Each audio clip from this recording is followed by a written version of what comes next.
Hello everyone, and welcome to our first session of poetry. Today we're going to dive into the very colorful world of figurative language. Whenever we talk about figurative language, we're talking about the ways that poets use imaginative tools to make their writing come to life. So just as a painter uses brushes and colors, poets use language to make you feel a certain emotion, to create a specific image in your mind, and to make you think about very serious topics. By the end of the session, you will be able to recognize and understand 10 of the most commonly used figurative language devices in English. So let's get straight into it. Our first figurative language device is alliteration. Alliteration is the repetition of consonant sounds at the beginning of a series of words. Now, emphasis on consonant. Now, this basically means that you are repeating the same starting sound at the beginning of each word. For example, a big blue bird bit a big black beetle. The sound that's being repeated here is our B sound. Whenever our poets use alliteration, this is to create a rhythm in that specific line. Now, alliteration doesn't just stop within poetry, it can go beyond that. You've probably heard of tongue twisters, but tongue twisters also use alliteration. And with tongue twisters, here, this is to help you with understanding how different words have different pronunciation. So if you're struggling with pronunciation, tongue twisters tend to be great exercises for yourself. And the fun thing about tongue twisters is the faster you say it, the more difficult it becomes to actually say the word. So you might have heard of this tongue twister, but let's see if you can say it 3 times as fast as I am. Peter Piper picked a peck of pickled peppers. Our second example of a language device is assonance. Assonance is the repetition of the vowel sounds. Whenever we look at the vowel sounds, we're looking specifically at the letters I, A, E, O, and U. The difference between alliteration and assonance is the fact that with assonance, we're focusing on the letters that are inside the word, and we're not focusing on the letter that's at the beginning of the word. Let's take a closer look at an example here. The rain in Spain falls mainly on the plain. Here we have the long A sound, which we can hear throughout the line, and it creates a certain mood and flow. Onomatopoeia are words that imitate and reproduce real-life sounds and actions. So there are examples of onomatopoeia that are very straightforward. Like, for example, we have the word boom, or crash, buzz, quack quack. All of these specific sounds are imitating something that we can hear in real life. However, there are other examples of onomatopoeia that are not as straightforward. Here I have the lines from The Same by Sipho Sepamla. He make everybody with one heart, for sure. Now this heart, go the same. I highlighted the word go because this relates to the sound that our hearts make. For example, if you listen to the sound, you hear why Sepamla decided to use the words go. As much as it's not obvious in the beginning, but the more you listen to it and the more you say it out loud, it becomes even obvious. Now let's take a closer look at a more obvious example of onomatopoeia. This comes from The Tempest by William Shakespeare. Hark, hark, bow, wow, the watchdogs bark. Bow, wow, hark, hark, I hear the strain of strutting chanticleer cry, cock-a-doodle-doo. Over here, we can see that the speaker is imitating the sounds of two animals, which in this case are the dogs, or watchdogs to be more specific, as well as a chanticleer, which is essentially a domesticated rooster. Because if you also hear the sounds, you'll be able to connect that this specific word is imitating that real life sound. Now we move on to the simile. Whenever we look at the simile, this is comparing two things to one another using the words like or as. Now, for example, she is as fast as a cheetah. A cheetah, by the way, is the fastest land animal. And whenever we say she's as fast as a cheetah, we are comparing how fast this person can run to how fast the cheetah is. The speaker is saying that she is extremely fast, so she is a fast runner. And another example of a simile, which comes from a red, red rose, is, oh, my love is like a red, red rose that's newly sprung in June. Here, the speaker is referring to the person that they love, their partner, to a rose.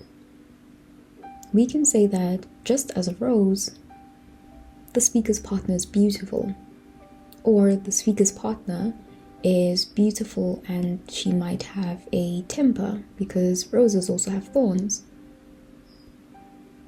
So here we can see that the keyword that the speaker used is the word like, and in our first example the keyword was as. If we don't use these keywords, we move on to the metaphor. Metaphors compare two things without using the keywords like or as, and this is a direct comparison with two things that are not really related to one another. For example, Rebecca had a heart of gold. Here, we're comparing Rebecca's heart to gold. These are unrelated objects. But what the speaker could be meaning is Rebecca has a precious heart, or she is an individual who is absolutely lovely, absolutely valuable. Now another example comes from Julius Caesar.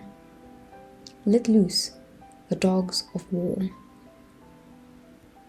Now when we think of dogs and war, we might be thinking these don't relate to one another at all.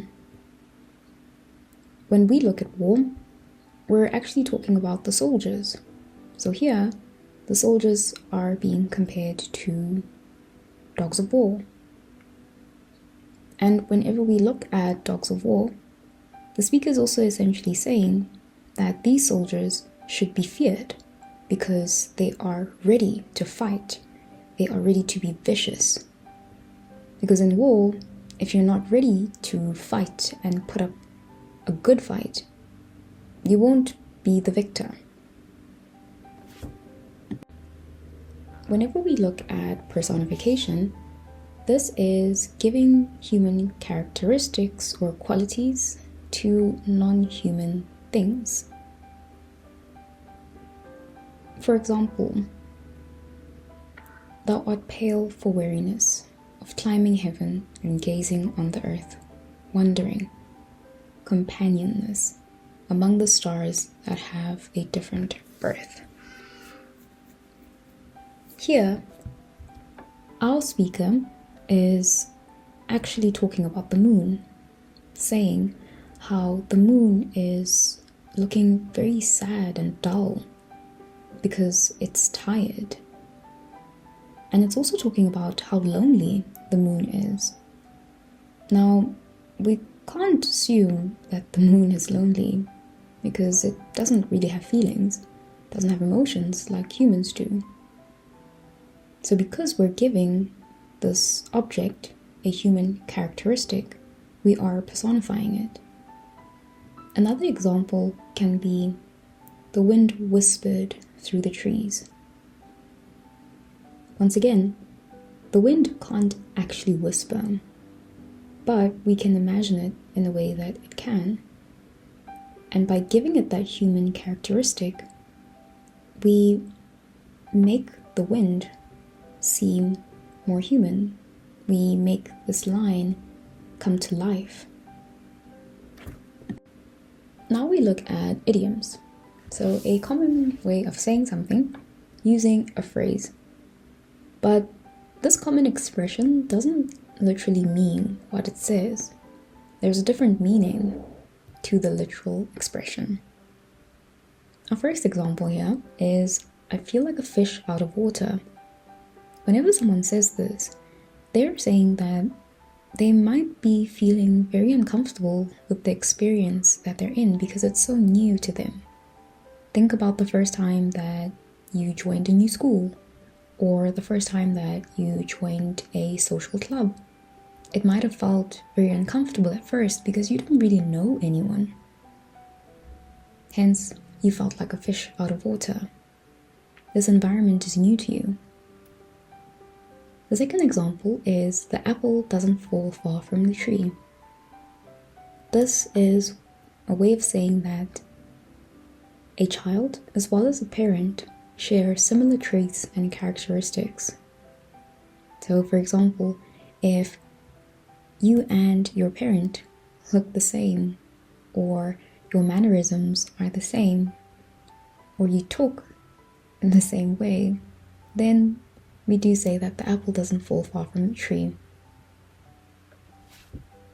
Now we take a closer look at the oxymoron. The oxymoron are two contradicting words that are placed next to one another. So these are just opposite words that are placed together. An example of this is the word bittersweet or loving hate. The combinations normally surprise us as readers, and it actually makes us think more deeply about what the line means. So if you say my high school experience was bittersweet, you're essentially saying there were some good times and there were also some bad times. Whenever we talk about puns, this is a joke that plays on the multiple meanings of a word or a similar sounding words. For example, being struck by lightning is a shocking experience.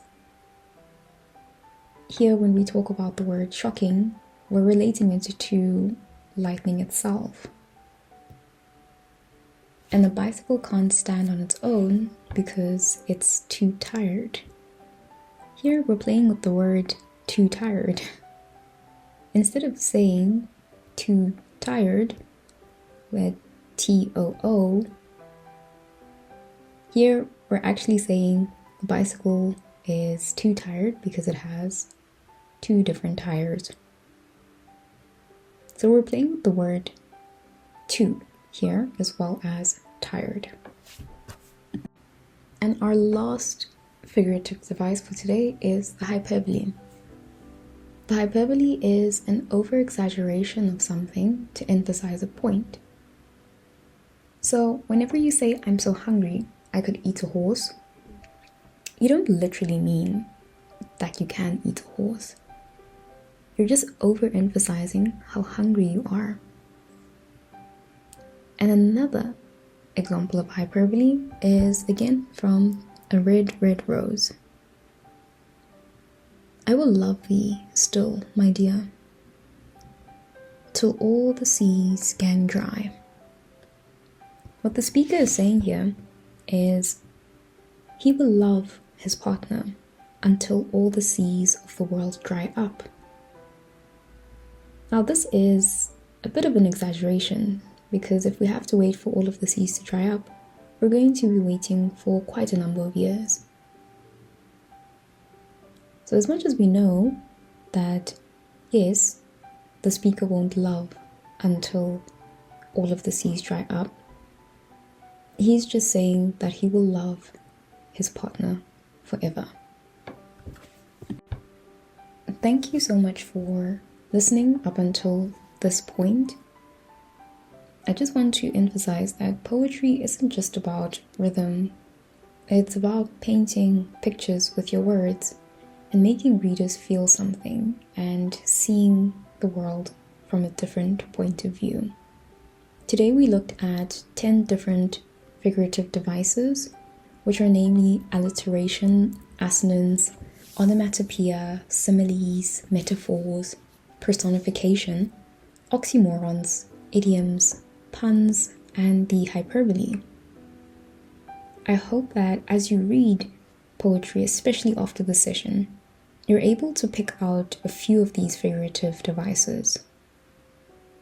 But for now, this is where we'll leave it, and thank you once again for joining. Hope to see you again in another session. Bye everyone!